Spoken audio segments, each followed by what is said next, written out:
බලා ගන්නවා නම් අනිවාර්යෙන් ෆස්ට් එයිඩ් මුලින්ම ආරක්ෂා වෙන්න ඕනේ. මොකද එයාට අර මේ එයාව තුවාල වෙලා සහ එයාට හානි වෙලා වැඩ කරන වැඩක් නැහැ නේ. එතකොට අපි දැන් හිතමු පාරකදී අපි මෙයාව හැදුනා නම් අපි පාරෙන් අයින් කර ගන්න ඕනේ.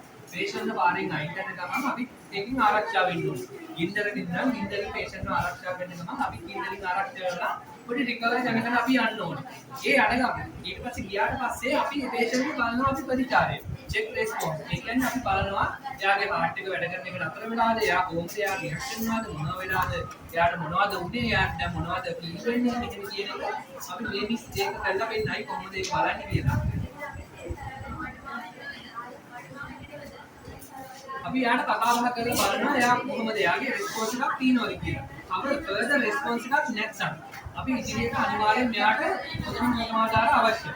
එතකොට සපෝටිව් ස්ටාෆ්, සපෝටිව් ඔඩියන්ස් එක. ඒ කියන්නේ මේ ප්‍රථමාධාර කරුවා නෙමෙයි. අනිවාර්යෙන් එළියේ ඉන්න කෙනෙක් ඉමර්ජන්සි ඇම්බියුලන්ස් එකකට හෝ හොස්පිටල් එකකට හෝ ડોක්ටර් කෙනෙක්ට කතා කරලා තියෙන්න ඕනේ. හැබැයි එයාගේ කමියුනිකේෂන් එක හරිම වැදගත්.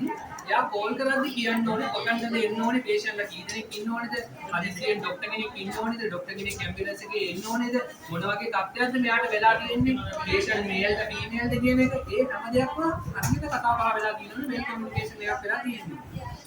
ඒකත් ඊළඟට ඉවර වෙද්දී ඕපන් එයාවේ. දැන් මෙයාව අපි ඩීේ කිරීමක් වගේ හෝ මොන හරි දෙයක් කඩේ කිර වෙලා වගේ තියෙනවා නම් මෙයාගේ දැන් එයාවේ එක ඔබ්ස්ට්‍රක්ට් වෙලා තියෙනවා. අපි ඒක ඕපන් කරගන්න ඕනේ.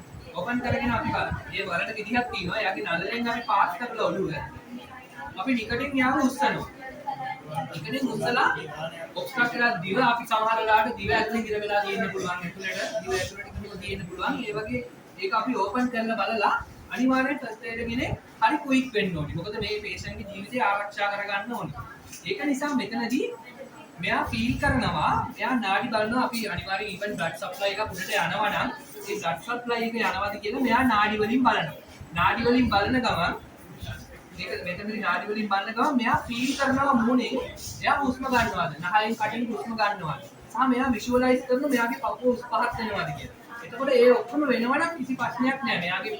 මෙයා හුස්ම ගන්නවා. එතකොට ඒක පස්සේ ඒක දිගින් දිගටම යන්න ඕනේ. ඒක රෙස්පොන්ස් එකක් තියෙනවා. නමුත් ඒ රෙස්පොන්ස් එකක් නැත්නම් අපි අනිවාර්යෙන් මෙතන CPR මෙතඩ් එකට යන්න ඕනේ. CPR මෙතඩ් එක කියන්නේ බේසිකලි පපු තෙරපුම් වාර 30ක් සමග ආටිෆිෂල් බීට් දෙකක් දෙන එක. ආටිෆිෂල් බීට් එක ඒක ක්‍රමානුකූලව යන්න ඕනේ. ඒ යන අතර සහ මේක අපි බලන්න ඕනේ මොනවාද ඉන්සිඩන්ට් එක කියලා. මේ ඉන්සිඩන්ට් එකේදී මෙයා සාමාන්‍ය වසබීර වගේ තියෙනවා නම් අපිට ආටිෆිෂල් බීට් එක මෙයාට කටහඬ දෙන්න බෑ. නමුත් අපිට තියෙනවා අපිට කමියුනිකේබල් ඩිසීසස් ඒවා තියෙනවා. ඒ කියන්නේ HIV වගේ දේවල් දෙන්න පුළුවන්. එතකොට ඒක අපිට වළක්ව ගන්න නම් අපි එක්ක shopping bag එකක් වගේ දෙයක් shopping එකක් හරි යොද clear shopping bag එකක් හරි use කරලා එතනින් hole එකක් හදලා එතනින් දෙන්න පුළුවන්. නැත්නම් අපිට lace work වගේ දෙයක් කඩලා කියලා උස්ම දෙන එකේදී use කරන්න පුළුවන්. සහ chest compression එක අනිවාර්යෙන් වැදගත්. මොකද නිරෝගී වැටුණු පුද්ගලයෙක් ඉන්න සහ තව සමහර පුද්ගලයෙක් ඉන්න එයාගේ රිප්ස් ඒවා ලොකුයි. ඒ කියන්නේ heart එක රිප්ස් වලට ඇතුලේ තියෙනවා. heart වලට ඇතුලේ තියෙනවා. ඒ පපු තෙරපුම අනිවාර්යෙන් සෙන්ටිමීටර් 5ක් 6ක් අතර ඩෙප්ත් එකකින් එයාට දෙන්න ඕනේ. එතකොට තමයි heart එක කට්ටක් වෙලා නැවත ඉනිල් වෙන්නේ. එතකොට තමයි blood supply එක යන්නේ. ඒක නිසා අනිවාර්යෙන් අපි කියන chest compression තියෙන අනිවාර්යෙන් සෙන්ටිමීටර් 5ක් 6ක් අතර ඩෙප්ත් එකකින් දෙන්නම ඕනේ. ඒ ඩෙප්ත් එක දෙනවට අමතරව ඒ ඩෙප්ත් එක දෙද්දී රිප්ස් කැඩෙන්න පුළුවන්. මේ රිප්ස් කැඩෙන එක අපිට ප්‍රශ්නයක් නෙමෙයි. මෙතන ඉමර්ජන්සි කේස් එකක් නෙමෙයි. අපිට ඕනේ පේෂන්ට්ගේ ජීවිතය ආරක්ෂා කරගන්න එක. රිප්ස් එකක් දෙකක් තුනක් කැඩුණාට අපි මේ chest compression එක දෙන එක නතර කරන්නේ නැහැ හොස්පිටල් එකට යනකම්. මෙයාව ආරක්ෂා කරගන්න ඕනේ නිසා.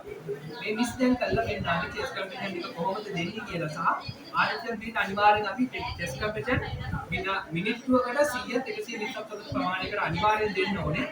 ඒ අනිවාර්යෙන් දෙන ගමන් ආයි අපි ෆීල් කරලා බලනවා හරි මෙයාව වැඩද, මෙයාව රෙස්පොන්ස් කරනවද, මෙයාව හුස්ම ගන්නවද. ඒක ගන්නේ නැත්නම් තමයි අපි දිගින් දිගට හොස්පිටල් එකට යනකම් මේක දිගටම දෙන්න ඕනේ. මේ විස්තර කියන්නේ කොහොමද කරන්නේ?